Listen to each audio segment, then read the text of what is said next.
It's time for the Splash Live from Civic Center TV, featuring stories from and about people like you in the greater West Bloomfield area. Simulcast on cable, 89.3 Lakes FM, social media, and the web. Now live from Green Media Center on Walnut Lake Road, it's the Splash Live. Live, local, social, it's the Splash Live on Civic Center TV and 89.3 Lakes FM. I'm your host, Jake Sheff, going over all of the biggest news and events from right here in greater West Bloomfield. Hope everyone is doing great today, and most importantly, I hope everyone is staying warm today because the weather has been very, very cold these last few days. And for those traveling to work today in West Bloomfield, you'll notice that the weather is a bit rougher than it usually is, and our roads certainly show it. Our very own Kevin McIntosh is outside right now, right on the roads to take a look and see what everything is like firsthand. Kevin, what is going on? Well, there's a lot going on, Jake. First and foremost, I'm right outside Walnut Lake Road here in West Bloomfield. As you can see, commuters pretty much taking their time as they get to their destination. Just like most of us, most of the staff here at Civic Center TV, it's going to take a little while before you actually get to your destination. Now, there's been reported accident on all of the major highways in Wayne and Oakland counties, 75, 275, 96 as well. And people are just asking, for an example, the Road Commission of Oakland County asking that you just take your time. As a matter of fact, you would think due to icy roads, why isn't there just salt on the roads? Well, once again, the Road Commission of Oakland County posted on their Facebook page essentially saying that when temperatures get below a certain temperature, not even salt will help the roads. As a matter of fact, in some cases, salt can make it even worse for the ice on the road and possibly have it refreeze, which is why they use alternatives on the road such as brine to kind of combat that. So overall, a very, very slow commute for most drivers on the road today. But here at Civic Center TV, from personal experience, we're asking that you just take your time, make sure you have that extra space and extra time for that margin to get to your destination safely. Yes, that's right. Make sure you leave early. Give yourself plenty of time to change the course on the roads if you need to, if maybe some of the roads are a little rough and you need to find a detour. Make sure you plan accordingly for that. Great information, Kevin. Thank you so much for that. I'm going to let you get back inside and get warm and get out of the snow because I know that's probably not so much fun out there. But so much great information, and yes, I can speak from experience. The ride here today was very rough indeed. And of course, it's not just us here at Civic Center TV who are dealing with these colder than average temperatures. It is all across greater West Bloomfield. This week, residents have been doing everything they can to avoid and beat out these frigid cold temperatures. And yesterday, I had the chance to head out, brave the cold, and speak to some of those residents to hear their thoughts on what this weather has meant to the community right now. It feels like we're trapped. It's so cold. Feels like we're on the wrong planet at times. Can't even take the dog for a walk the last 3 days. Can't go for a walk when you're kind of stressed for the moment. You're just stuck inside. I think the wind has been awful. Like when it blows in your face, it makes me very tearful. And even my dogs don't want to be outside for like more than a minute. So just trying to hunker down inside as much as possible. And when you're inside, what are you doing to stay warm, like you and your family? Obviously I have the heat on high. I've been cuddling under a heated blanket a little bit too, and just trying to stay busy around the house, whether that be like cleaning or reading books to my daughter. And we went to the library earlier too, so trying to do some inside activities to stay warm. Me and my parents have been going to the library a lot, and we've been shopping a lot during the past few days that I've had school off. Stay in the house, maybe start your fireplace, use a lot of blankets. And are you ready for spring, summer, for all the warm seasons to be making their way to Michigan? Yes, absolutely. I'm definitely a fan of summer. I don't know why I live in this state sometimes, but I've lived here my whole life, and every time winter comes around, I'm not a fan, but we make it through one way or another. So yeah, they make you get sick of it real quickly. Leah, thank you so much. Lots of great things to see, and yeah, of course, great ways to stay warm this winter season. And I completely agree. Like, after a few months, like, you're really tired of the snow and you're just ready to get to the warmer months like spring and summer and get those ready and bring those good vibes right to the community. So big thank you to all of those residents for taking the time to speak with me and to hear their thoughts on this colder season. And I hope that they do continue to stay warm in the weeks to come. A big congratulations are in order to a Doherty Elementary Eye Center teacher, Colleen Mesta, who has been named Best in Class by the Detroit Red Wings. Colleen is one of just 25 teachers across Michigan to receive this prestigious honor. And as part of the recognition, she enjoyed 2 tickets to a Red Wings game, a pregame meal, Red Wings gear, and gift cards from Meijer and Little Caesars. Plus, $12,500 was awarded collectively to all honorees. It is a very well-deserved celebration of her hard work and dedications to the students right here in West Bloomfield School District. Big congratulations to Colleen. And if you want to see the photos that were just on our screen on Civic Center TV, you can check them out on the West Bloomfield School District Facebook page to see them for yourself. And you've got a great chance to showcase your work coming up very, very soon at the library fair. The West Bloomfield Township Library is now accepting applications for its 2nd annual local author fair. If you're a local author looking to connect with the community and showcase your work, this is the perfect opportunity for you. Applications are open online until February 14th for consideration. And last year, West Bloomfield resident Caroline Kerfoot, an author and illustrator of the Adventures of Fox picture book series, participated in the event. And she described it as a very wonderful way to learn and connect with both fellow authors and local readers. Don't miss out on this exciting chance to share your creativity. Visit the library's website for more details and to apply today at wblib.org. But that is sure to be a great event for all reading enthusiasts and for local authors looking to connect with other local authors and readers here in the 4 communities. The West Bloomfield Educational Foundation is going to be bringing the fun very, very soon with Casino Night. Get ready for an unforgettable evening at the West Bloomfield Educational Foundation's Casino Night on Friday, February 7th at the Glen Oaks Golf Club in Farmington Hills. This exciting event is done to support innovative programs and educational opportunities for both students and teachers right here in the West Bloomfield School District. Choose from 3 different ticket levels: the $50 Card Shark, the $100 Diamond, and the $150 High Roller.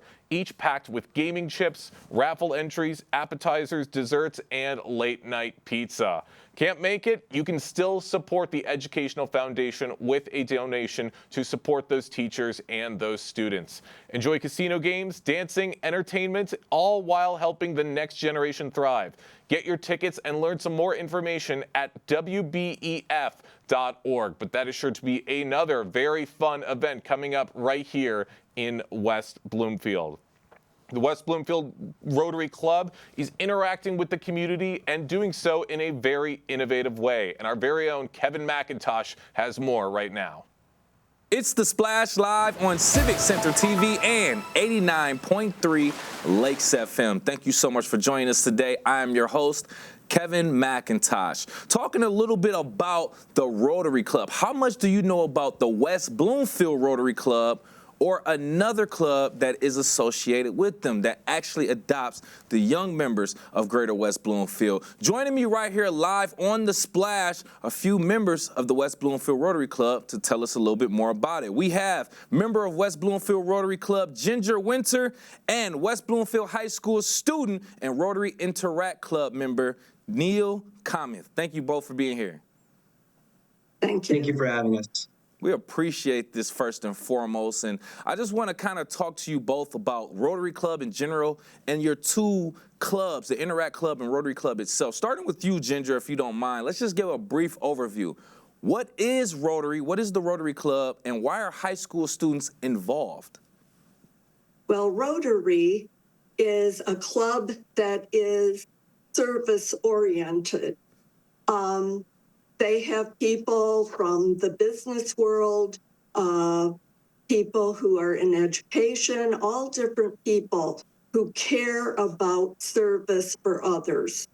And Rotary is the adult club, but we also have Rotaract in a lot of the universities, such as University of Michigan, Oakland University. They have a club called Rotaract. Rotaract many times will take trips where they'll go to places like Haiti. They'll teach people how to clean their water so that they are stay healthy. There's a lot of things that Rotaract does. But before that, in the high school, we have clubs called Interact.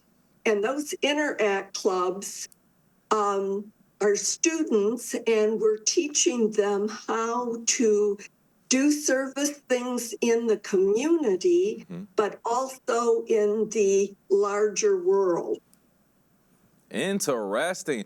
I like how you broke that down. From my perspective, I kind of see it as Rotary Club being the main club, and then you have something like development clubs right underneath that as you get to that level of being, out in the, I guess the real world, dealing with the real world situations that the Rotary Club does internationally, not just nationally, but internationally. So that's very, very interesting to learn and to find out. And with that being said, Neil, I'm coming over to you from your perspective also. How do you feel the Rotary Club of West Bloomfield, the Interact Rotary Club of West Bloomfield, involvement in supporting local organizations or partnership like ShelterBox, which I see that you all are partnering with? How does that shape the students' understanding of global and local services? Right, of course. So Interact Club, as Ms. Winter said, is the high school version of Rotary Club, and we work closely with them to develop these events. So they help us generate ideas and fundraisers for various causes. So ShelterBox is one of our main causes where we help set up stands for ShelterBox within the high school and at high school events. Like first and foremost, we set up at our family fun night at West Bloomfield. We actually brought a ShelterBox in and we set one up. And we had our Interact Club members give tours of the ShelterBox and try and kind of sell and try to raise some money and donations for this great initiative of the ShelterBox, which is basically a small shelter which are set up for those in needs when their homes are destroyed in natural disasters such as the Palisades fire or hurricanes. And so, yeah, our Interact Club members, they gain this kind of connection to ShelterBox and to the greater world by understanding, like, they're giving the tours and then they're selling and trying to sell ShelterBox, and they're showing people all these tools and how it's been helping around the world. And so that kind of just allows them to learn more about all these initiatives that are going around in the world, and then kind of just give back to the community and let the community know. And it's just a really great learning experience to understand, what is ShelterBox, and then how can we help them, and how can we connect it to our local community.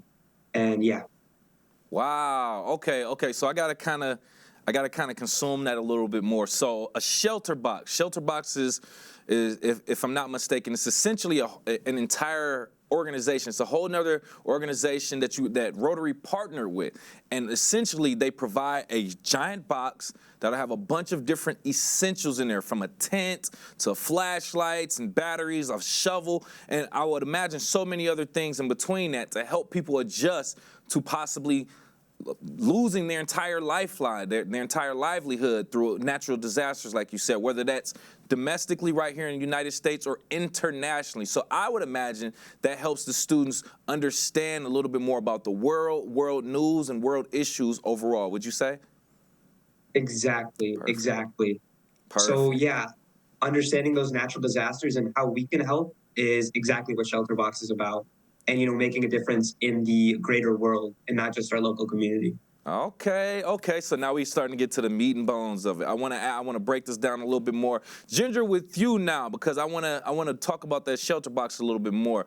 It seems like there's a lot of different essential pieces and parts that go into these shelter boxes, and they're getting shipped off everywhere. So I imagine there's some sort of financial responsibility tied to this also. In what ways can the Greater West Bloomfield community actually help fund or build these shelter boxes, or even just help the Rotary Interact Club in general?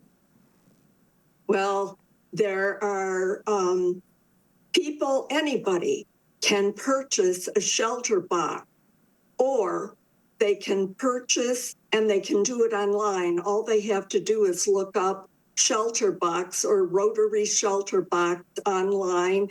It'll come up, and there's different kits that they can purchase. Our Interact kids are purchasing $1,000 of a total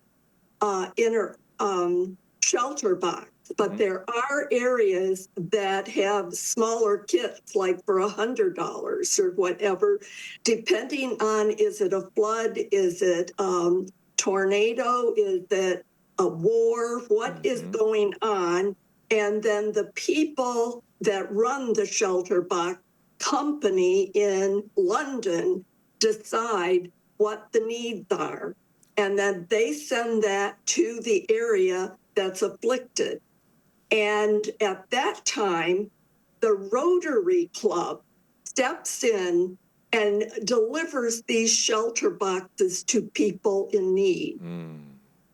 Nice. I love how that works. It's a system. It's a collaborative effort also, like we said, and with it being essentially two international clubs and organizations that are doing things to help people everywhere. But I love how we have that tie right here in West Bloomfield. So thank you for providing that insight. And with this right here live on the Splash, by the way, we have a member of the West Bloomfield Rotary Club, Ginger Winter, as well as member of the West Bloomfield High School Student Rotary Interact Club, Neil Common, talking about shelter boxes, their partnership with shelter boxes, and what we can do right here in Greater West Bloomfield to help support people in need with those shelter boxes as well.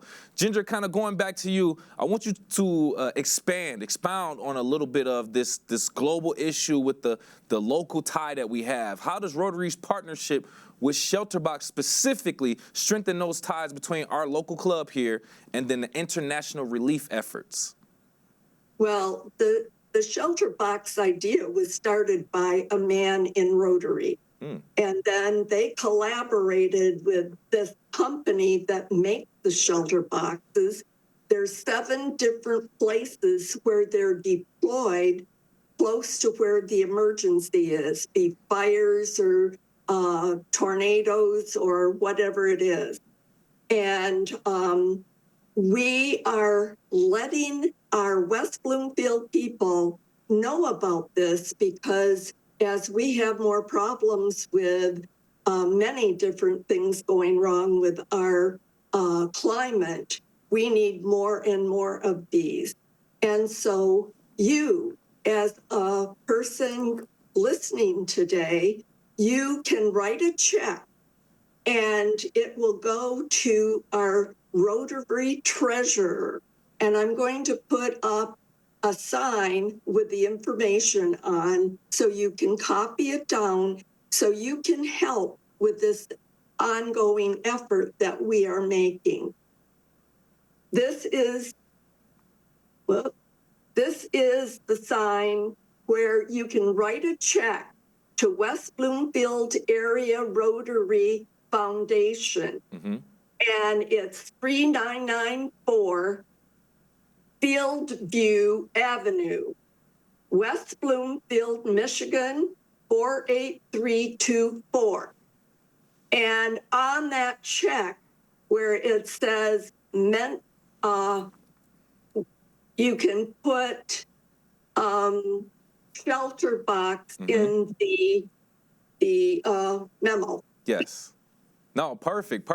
And it's an opportunity for our viewers and our listeners. If you're listening on 89.3 Lakes FM, she just held up a sign. Essentially, if you are looking to donate, you will go to the West Bloomfield Area Rotary Foundation, that address 3994 Fieldview Avenue in West Bloomfield. And if you are writing a check, make sure you put in the memo ShelterBox. That is one way that you can help donate to the efforts of West Bloomfield Rotary Club and Interact Club with their shelter boxes. Thank you for providing that visual and that information as well, Ginger. So Neil, on the student side of things, asking you and inquiring about you, with this specific ShelterBox initiative and campaign, what skills or values do you believe or have you personally gained by participating in this fundraising and awareness campaign? Right, of course. So with any fundraiser or campaign, and especially with the ShelterBox, we've learned to work with a variety of people and various groups like our Rotary Club and the ShelterBox to set up events. And of course, we've been running these events at various, like the middle school and the high school. So we've had to interact with the administration. So I definitely think gaining a lot of people and communication skills is a personal skill I've gained. And definitely just organization as well, making sure you have enough volunteers, making sure there are enough activities to be done at our stands so that people are interested in Rotary Club and Interact Club and donating to the ShelterBox. So communication skills, organizational skills, and finally, just like being able to convince and sell is an important thing. And you really have to make people believe that they can make a difference because, you know, we believe in this cause so much and that they should believe in it too. So that ability to sell and just make that belief that they can make a difference is just an important skill that we've gained as well. Nice. And, you know, setting up these events, like there's just so much that goes into it, just like all that logistical skills you can gain. I think it's just been a great experience for all of us at the club to run these events. Neil, I have to ask you this just for clarification, perspective purposes. I have to ask you, what initially made you gain interest in the West Bloomfield Rotary Interact Club? I want you to use this moment as a time of reflection as to why you joined, but also use it as a moment to sell to others who may have never heard of Interact or may be interested in joining. Of course, that's great.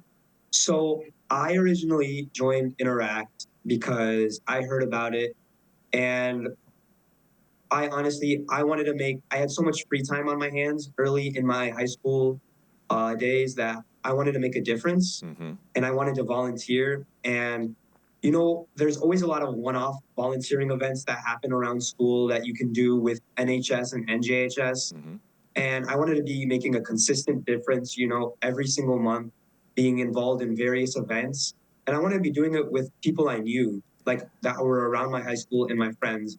And I saw Interact Club and I just thought that's perfect for me. I can make a consistent difference and I can be with people I know and have a lot of fun at all of these events. So that's why I joined personally. Now, going on to why I think other people should join.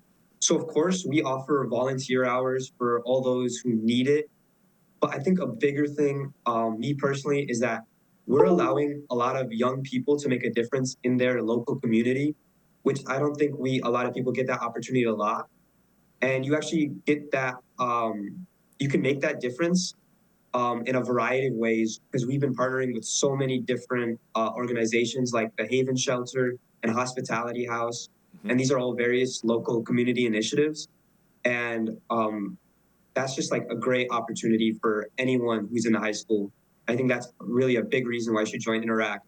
Yeah, you can be with your friends, you can gain volunteer hours, but you can also gain valuable connections and make just a great difference in your high school, your local community, and, you know, with the ShelterBox, even the world.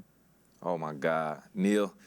You, if I was your parent, I'd be so proud, man. I mean, that speaks to your maturity, sir, to feel like I wasn't doing much with my time, and I want to volunteer with my time instead of it being a one-off. I completely understand. You'll hear about an opportunity for community service or volunteer here and there, but then for that consistency so that you're making sure you're meeting new people, learning new skills, and just dedicating the extra time to helping those in need.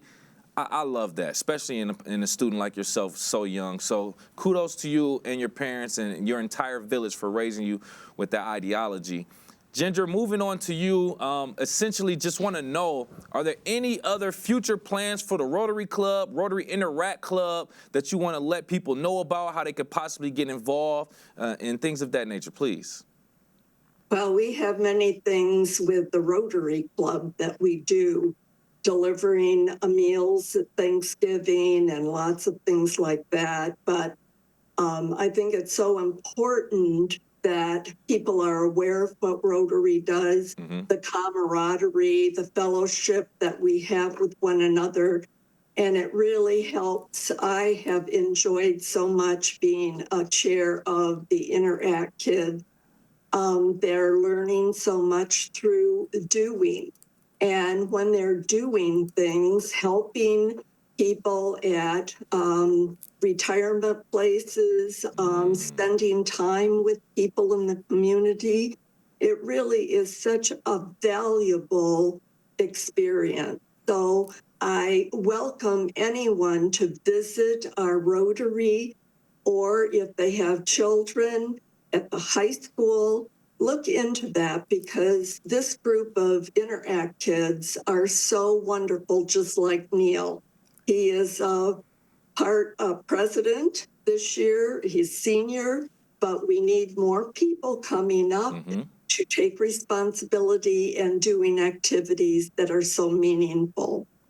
Right. Couldn't have said it better myself. You have to eventually pass that torch to the younger generation. In order to do that and spark that interest, you have to be able to do things to kind of inspire them and get them motivated to be involved, which we appreciate both of you being here to take that opportunity to inspire others and let people know about the Rotary Club and the West Bloomfield Rotary Interact Club. Once again, from the West Bloomfield Rotary Club member Ginger Winter and West Bloomfield High School student and Rotary Interact Club president Neil Comet, we appreciate your time. Thank you so much.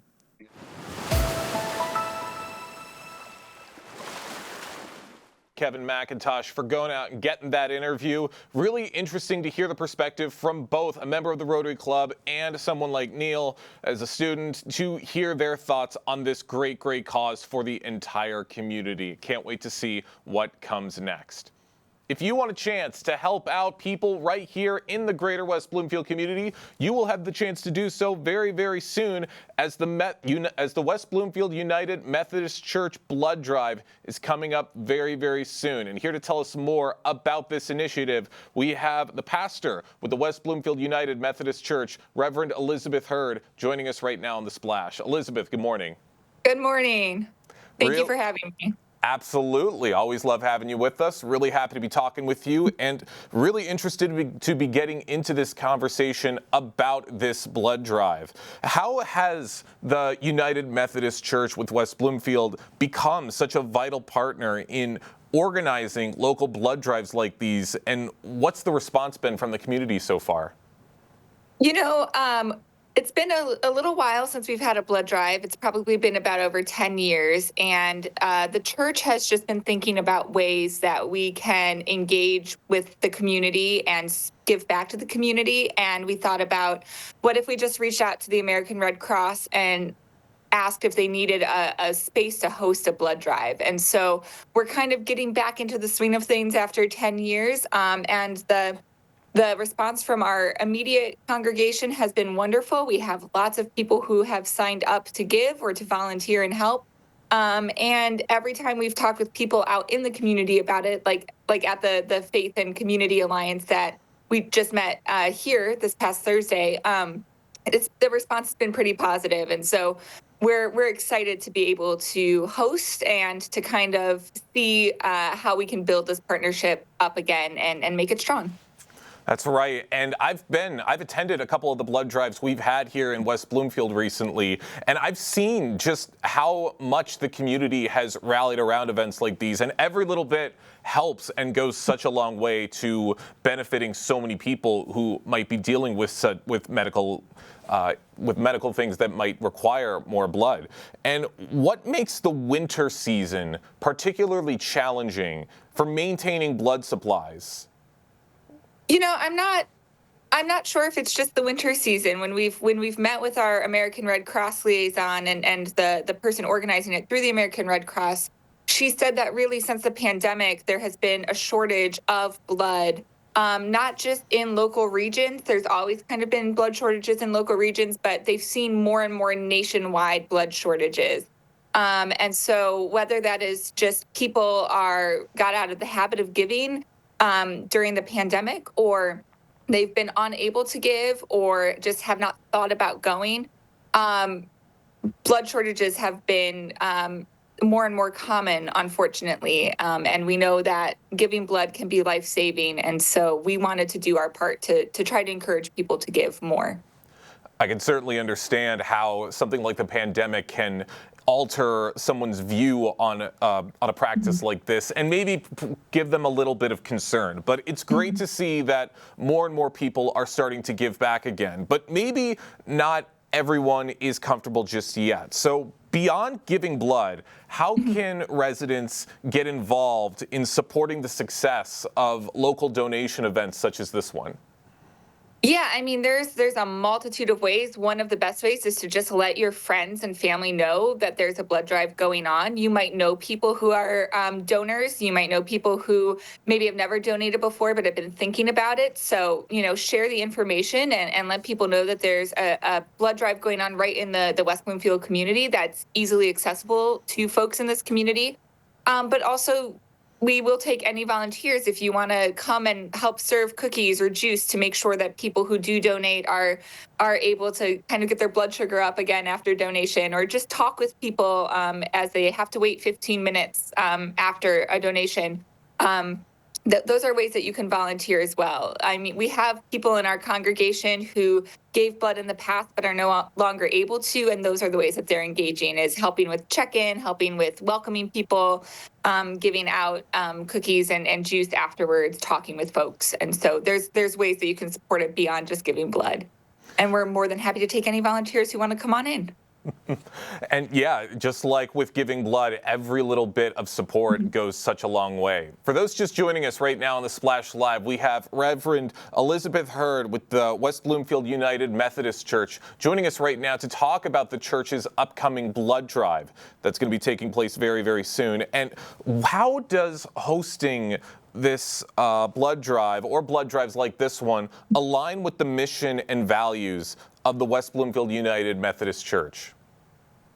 I have a little bit of a joke here, so let me be a pastor for a second. But I say, if Jesus gave his life for us, we can give 1 pint of blood for the sake of others. But really, the United Methodist Church has always been a church that has cared deeply about community health, cared deeply about the ways that we can serve the world. And so community outreach events or donation events like this really do align with our mission and ministry, which is to make disciples of Jesus Christ for the transformation of the world. And I can't think of anything more transformative than offering somebody a chance for life through the donation of blood. So it's just a wonderful way that we can engage with the community and also serve and give back and live out our faith here. Well, we appreciate everything that you do. A big reminder to everyone, the date of this blood drive is going to be Friday, January 31st from 10 a.m. to 4 p.m. So make sure you come out there and to give your support to everyone here in the community. I got one more question for you, Elizabeth, before we let you go. Are there plans to expand or increase the frequency of blood donation events here in West Bloomfield? And if so, how can the community help to support these efforts?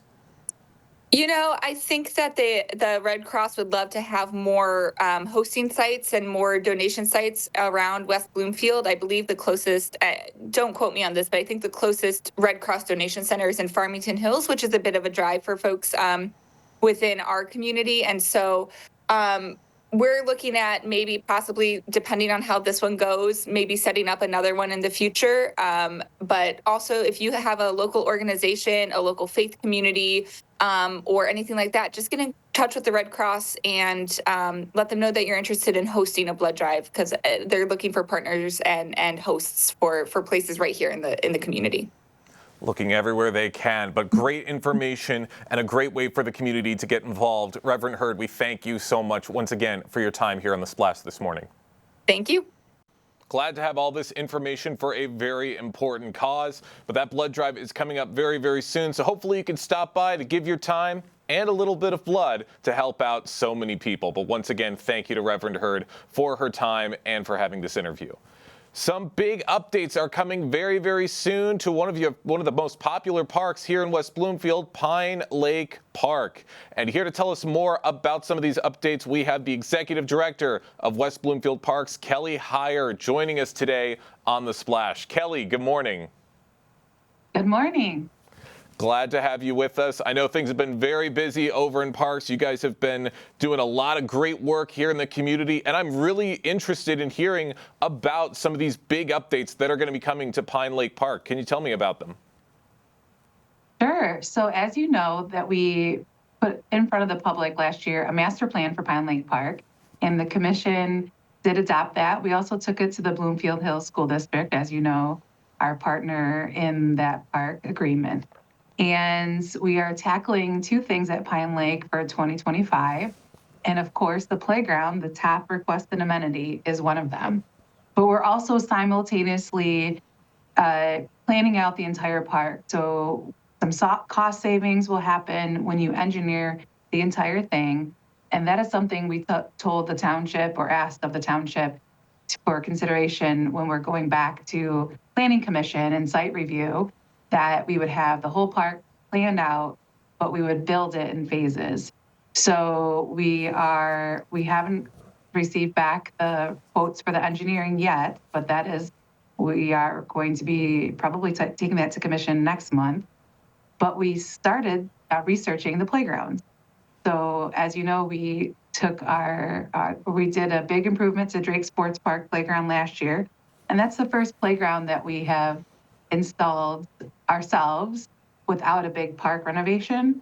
And it was a big refresh that was desperately needed. So coming off of that playground project, we learned some things, and we have talked to the township again in the permitting and the process that is needed to install playgrounds. And so last night at the Parks Commission meeting, we presented our concept idea, and then we'll go back again when we have contracts passed. So can I share a little bit about the concept plan there? Absolutely. Go right ahead. Okay. So we are taking a different approach, and this won't come to a surprise to you, but our angle is a more natural base playground. So typically, if you look at elementary schools or a lot of park departments in the surrounding area, you'll see the traditional plasticky tower-based program, or playground, excuse me. And so the main part will be some kind of climbing or a bridge or some kind of balance beams, but it's made out of plastic and metal, of course. And then the traditional swing sets, or like the now version of a merry-go-round or a teeter-totter. So we still want those fun elements to appear in the playground, because that's the fun part. But most of the playgrounds you'll see at Pine Lake will actually be made out of rocks, stone, and timber. And so if you are able to show any pictures from the commission report last night, if not, that's okay. But the concept is, when you're approaching the playgrounds, it's on multi levels of elevation. And so kids can climb up and it's purposely put in place steps that are made out of rock or logs that create a staircase, if you will, or it's just fun, inspirational play for kids and how they're going to traverse to the next section. And then as far as slides go and the swing sets go, that will be more traditional, but the color will be muted in more earthy tones to match the space that's Pine Lake Park. Wow, those are some great updates. I can't wait to see how that's all going to come together in Pine Lake. And I'm really curious as to why you've decided to go down this route and what you think that these elements are going to bring to the people of West Bloomfield. That is a great question. So we really want to inspire, we want nature to inspire kids' creativity and play. And so if you've been to the Recreation Activities Center, we have the outdoor natural play area. And the outdoor natural play area was created by our naturalists here, led by Lauren Azuri, our head naturalist. And that is, again, when you look at the space, you might go, oh, what is happening there? Because it just looks so simple and basic. But kids have a blast, because what happens at the playgrounds when you have an opportunity to use a little bit more of your creativity and you're outdoors, feeling that fresh air, and you can dig a little in the dirt or the mud, or turn a log over and see what's under there, or use some of the elements that we're going to purposely put out there. It just sparks a different creativity in kids, and it's just a different way to approach play. And because nature is so important to us, and we want to also complement the woodland lot that is at Pine Lake Park, we just thought, and we've seen other park districts put these in, that we should consider it. And actually, there is some really cool trending playgrounds that have just been installed that match our vision almost exactly. And so we've been able to talk to their park maintenance departments and their installer and get some feedback. And it's been very widely received by their communities. So I know it's going to be a great fit for the community of West Bloomfield. I think so too. I mean, just hearing about all of these ideas, it is a very different playground than what you most would expect, but in the best way possible. And I think this is going to be so much fun for the people of the community. For those just joining us right now on The Splash, we have Kelly Heyer, the Executive Director of West Bloomfield Parks, joining us right now to talk about some of the big updates that are coming to Pine Lake Park very, very soon later this year. And Kelly, if I'm not mistaken, you guys are currently in the process of either looking for an architect or finalizing an architect for this project. Is that right? For the playgrounds? Yes. Yes. So we are receiving engineer quotes right now from engineers, and we will engineer out the entire park. And so that will include everything, all the sport components, all the parking lot components, everything that we want to include in the spaces that are in the master plan, including the trails and the playgrounds. And in order to do that, we need to start with the engineering first, as well as the landscape architect. So when you are creating a new space for a park, there is so many different directions to go in. And we have chosen a very modest neighborhood park feel. So still the amenities that the neighbors are used to seeing and experiencing there at Pine Lake will be replaced and upgraded. But then we also are bringing a few more amenities to the park, or desire to. So we are planning out the whole park space while we're also focusing on the playground, because our goal will be to break ground on the playgrounds this year and build it and open it this fall. Well, that is great, and that answers one of my questions on the time frame of when you're going to be having these parks up and running for everybody. So they're going to be in the fall, is that correct? Yes. So we're hoping to break grounds August 1st is our goal right now on paper, and open sometime in October. And I know some people might say, well, why would you do that? Again, typically in the industry, when you're dealing with a short window of build time in Michigan, we are also up against when a lot of our playground installers do a lot of work for schools. And so their window for school work is June and July. And they're wrapping up their projects in August. So that's what we found success in starting a project like this, and we're not competing to their other markets, the sectors that they are doing business with. And so that leaves for parks some room to do park playground improvements August, September, and October. Well, I'm sure everyone in the community can't wait to see what's going to come with Pine Lake. And I got one more question for you, Kelly, before we let you go.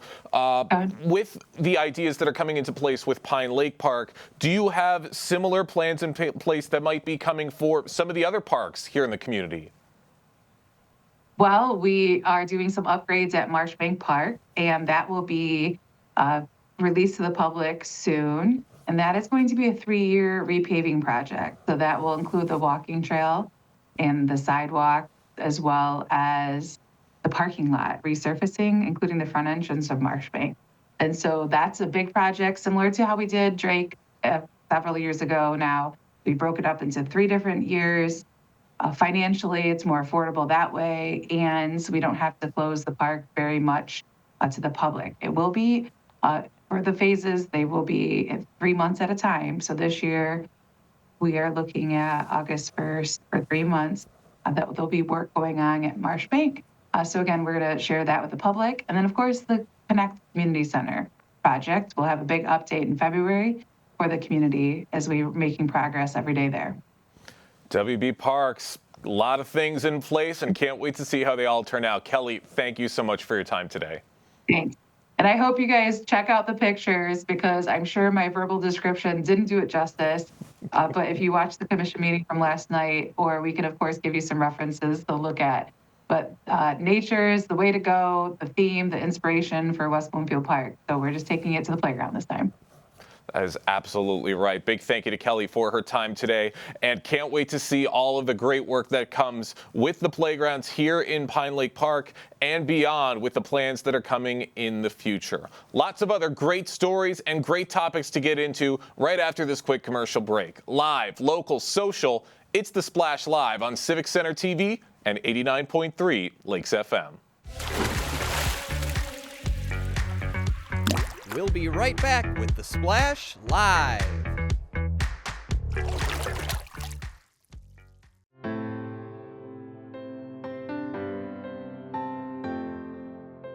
What people are watching in West Bloomfield.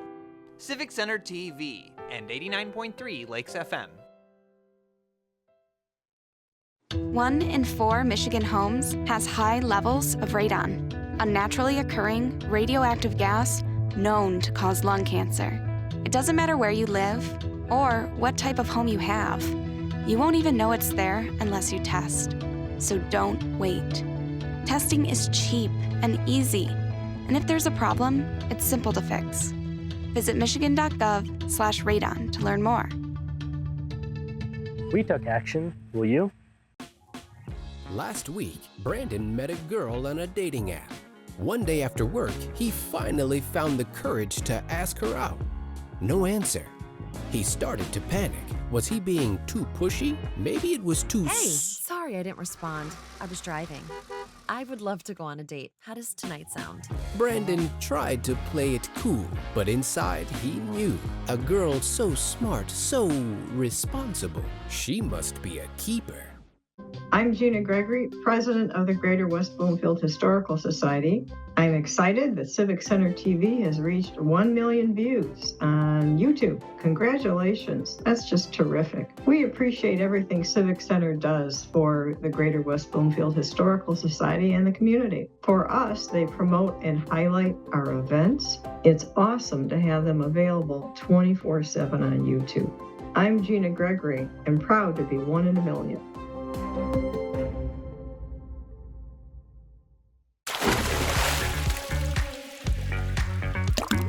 And now, back to The Splash, live. Live, local, social, it's The Splash Live on Civic Center TV and 89.3 Lakes FM. I'm your host, Jake Schaff, going over all of the biggest news and events from right here in Greater West Bloomfield.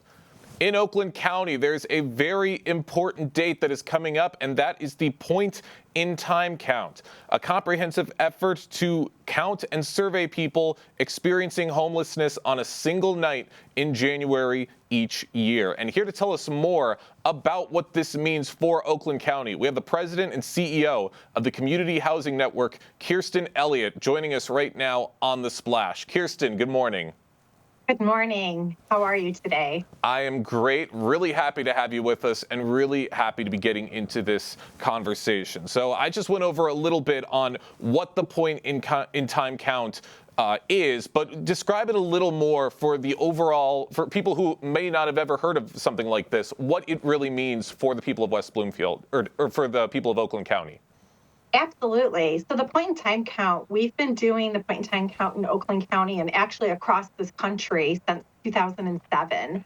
And it's a night where we go out within the last 10 days of January. So every community across the country is doing this right now. And essentially it's to get a count of all of our sheltered and unsheltered folks that are experiencing homelessness. And the reason why this is so important is because that gives us a way to see Are our interventions helping? Where does funding need to be reallocated? Who are we seeing that is showing up in our shelters or who are experiencing homelessness out on the street? And so that can help us know where we need to tailor our services to. All very important things. And yes, it's great to have these resources and to have this information to help people who might be experiencing something like this. And Kirsten, what have you seen throughout Oakland County in terms of the homelessness rates throughout the last few years? Absolutely. So we did see a little dip during the pandemic, and that was there was a lot of extra funding available to help people stay housed and stay in their homes so that everybody could be safe. We are seeing an uptick. Last year across the country, we saw an 18% increase in homelessness, and it was a little lower here in Oakland County, but we did see an uptick in it. One of the fastest growing populations that we're seeing right now in our homeless population is older persons. So people who are 55 and older, we're seeing them, that population increase, which is definitely on track with how our populations are trending, but it is definitely worrisome.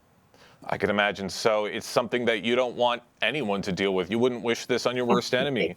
And what have been some of the things you've seen around our area, around West Bloomfield? So within West Bloomfield, we're seeing definitely, so there is that perception that there's no homelessness in West Bloomfield. A lot of times the folks that are kind of like under the cover, some of them are doubled up, people who are have housing instability, and they might not be what we call literally homeless, living out on the streets or in a place not meant for human habitation, but they are doubled up. They are needing to have housing assistance. And the reason why it's so important that we address this issue across all of our communities in Oakland County is because it affects everybody. If a family member or if you have an employee who is having housing instability, that means you're going to have higher turnover, and that employee might not be able to get to work, or their kids might not be able to get to school. And so really, for communities to thrive, we really want to be able to make sure that everybody has that housing. And so in West Bloomfield, we've been seeing definitely when we go out and canvass, what we get is we get a lot of individuals, or we'll canvass like Target, we'll canvass the gas stations and different like Planet Fitness, and they'll say, "Oh yeah, we know this person. They're living in their van behind here." And so we are able to then help them, give them the resources so that we can work and have our outreach teams follow up and go back out and meet with them. But they're there. That's absolutely right. And sometimes, like you said, it's not the typical homeless picture that you see in your mind. It can be in many different ways. But whatever the way, it needs to help be prevented. For those just joining us right now, we have Kirsten Elliott, the president and CEO of the Community Housing Network, joining us right now on the Splash Live to talk about the Oakland Point in Time count that's coming up very, very soon. And Kirsten, I want to get into a little bit on what Community Housing Network does to help these people who are dealing with homelessness or are dealing with financial struggles that might lead them to homelessness. What are some of the things you help to do to help get these people back on their feet? Absolutely. So Community Housing Network, our mission is to empower people to live in affordable homes so that all of our communities can thrive. And it is essential. So we do everything from street outreach and helping people if they're living in their cars, living out on the street, to get connected to housing and other resources that they would need to get into housing. We also provide permanent housing, and we provide rapid rehousing. And those are programs that are designed for folks that are homeless to get rapidly housed so that they can start to rebuild their lives and get into recovery or get employed and get back into school and to be part of a thriving community. We of course don't want anybody to become homeless in the first place. And so we really work on prevention and diversion and helping people to connect and with other resources that they might have, helping them to brainstorm and think of different ways, getting connected to other prevention funds. So last year, we helped over 17,000 people, and we've invested over $12.5 million back into the community. That's directly to participants to help keep them housed. And again, it's about that prevention, and it's about making sure that people don't get into the situation to begin with. And so we also work with families and who have family members with intellectual and developmental disabilities to help plan for and make sure that there is a housing situation that will help them to thrive and be independent in the community while meeting all of the needs of the family and that individual. So we do everything from the gamut. We do a lot. You guys certainly do a lot, and it's because of that work that you are helping so many people, and we do thank you for that, Kirsten. And I understand that you guys also put a special emphasis on people with disabilities and their families to be helping them as well. Could you explain a little more on that? Absolutely. So we work with Oakland Community Health Network, which is the behavioral health provider in Oakland County. And we have our Oakland Housing Link program, which is a program that helps family members and people with intellectual and developmental disabilities navigate housing. Housing is a very complex system. And when you have, in finding accessible housing that will work in your budget, it can be very daunting. And so what we do is we have housing brokers that help family members plan and to learn how to develop, how to match roommates, and find housing that would be most appropriate for their loved ones. It's always a challenge. I have a son who has cerebral palsy, and I know it's just finding accessible housing that is affordable is very hard, and then making sure that he has the support that he needs to be able to live independently is also very important. So we work with all of the service providers in the community to make sure that everyone is housed and supported the way that they need to be. Well, that's great to hear about your personal connection to something like this. And in watching this interview, a lot of people might be inspired to get out and help themselves. And I'm curious, how can people help out with this cause if they're interested?